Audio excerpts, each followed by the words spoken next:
everyone, this is Suresh Naidu, Team Shine India. TGPSC Group 2 exams కి సిద్ధమవుతుంది. ప్రతి ఒక్క ఆస్పిరెంట్ కి షైన్ ఇండియా తరపున స్పెషల్ గా సైఎస్ఆర్ తరపున wish you all the best.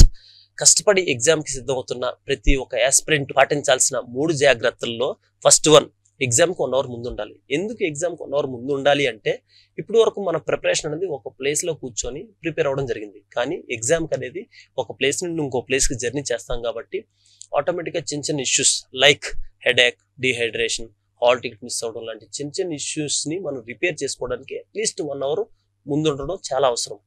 And second one, బాగా ప్రిపేర్ అయినప్పటి నుండి జాబ్ వచ్చే మధ్యలో ఏదైతే ఈ ప్రాసెస్ లో ఒక స్పీడ్ బ్రేకర్ లాంటిది ఓఎంఆర్ షీట్. స్పీడ్ బ్రేకర్ దగ్గర కొద్దిగా చూసుకొని వెళ్ళాలి తప్ప అది మనం ఆపకూడదు. అలా ఉండాలి అంటే 1 అవర్ ముందుగానే మనం ఉండగలిగితే ఫ్రీ మైండ్ తో ఎగ్జామ్ హాల్లోకి వెళ్తాం. ఆటోమేటిక్ గా ఓఎంఆర్ షీట్ పర్ఫెక్ట్ గా ఫిల్ చేస్తాం.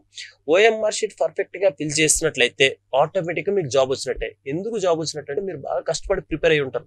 నెక్స్ట్ ఆటోమేటిక్ గా ఆ ప్రాసెస్ అది జరిగిపోతుంటది. విజయం సాధించడానికి ఎక్కువ అవకాశం ఉంటుంది. And third one, it's very important and essential, time management. మీరు ఈ టైం మేనేజ్మెంట్ ని ఎలా అంటే, ఎగ్జామ్ పేపర్ ని 3 రీడింగ్లు ఇచ్చేలాగా ప్లాన్ చేసుకోవాలి. First round 45 minutes to 1 hour లోపు ఎగ్జామ్ ఏ లెవెల్ అయినా ఇవ్వచ్చు.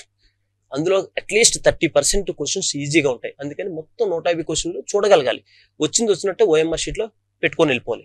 అండ్ సెకండ్ రౌండ్, మీరు డిసైడ్ చేయగలిగే క్వశ్చన్ తో పాటు మీరు కొద్దిగా ఆలోచించగలిగి పెట్టగలిగేదంతా సెకండ్ రౌండ్ లోని కంప్లీట్ చేసుకోవాలి. అండ్ థర్డ్ రౌండ్ లోని ఆల్రెడీ మన ఫస్ట్ రౌండ్ సెకండ్ రౌండ్ లో చేసిన క్వశ్చన్స్ ఏవైతే ఉన్నాయో అందులో ఉన్న స్టేట్మెంట్స్ థర్డ్ రౌండ్ లో ఉన్న క్వశ్చన్స్, మిగిలిపోయిన క్వశ్చన్స్ తోని కొంత ఇంటర్లింక్ ఉంటాయి. సో అందులో ఉన్న statements first round second round లో చేసిన క్వశ్చన్స్ తోని కొన్ని ఇన్ఫ్లుయెన్స్ అవుతాయి.